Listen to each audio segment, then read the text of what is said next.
প্রিয় দর্শক, আসসালামু আলাইকুম। আমার কাছে সবচেয়ে মনোমুগ্ধকর যে ভিডিওটা ছিল, আমি যেই ভিডিওটা বন্যা ক্ষতিগ্রস্ত মানুষদেরকে নিয়ে যতগুলো ভিডিও করছি, তার ভিতর আমি বলবো ওয়ান অফ দ্য বেস্ট এই ভিডিওটা।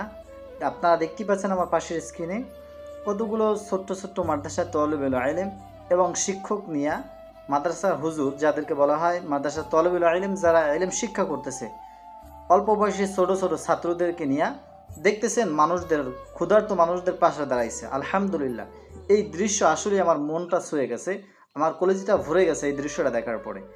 যে তাদের কাছে নৌকা নাই, তাদের কাছে স্পিড বোট নেই, তাদের কাছে হেলিকপ্টার নেই, তাদের মতো ওরকম বড়সড় কোনো আয়োজন নাই, ক্ষুদ্রতম আয়োজনের দ্বারা মানুষকে সন্তুষ্ট করতেছে। আলহামদুলিল্লাহ, এই বিষয়টা আসলে মন মুগ্ধকর এবং সোশ্যাল মিডিয়া ইতিপূর্বে এই ভিডিওটা ভাইরাল হয়ে গেছে।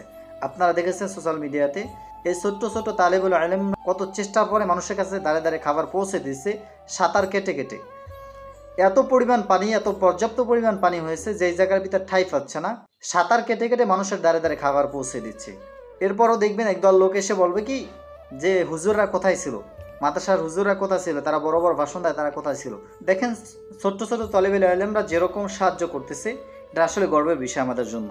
আল্লাহ তাআলা এই সমস্ত তলেবেল আলেমদেরকে কবুল করে নিক এবং জাতিকে আরও বেশি বেশি খেদমত করার, মানুষের স্বার্থে আরও বেশি খেদমত করার তৌফিক দান করুন। আজকে ভিডিও পর্যন্তই। সকল ভালো থাকবেন, সুস্থ থাকবেন। আসসালামু আলাইকুম ওয়া রাহমাতুল্লাহ।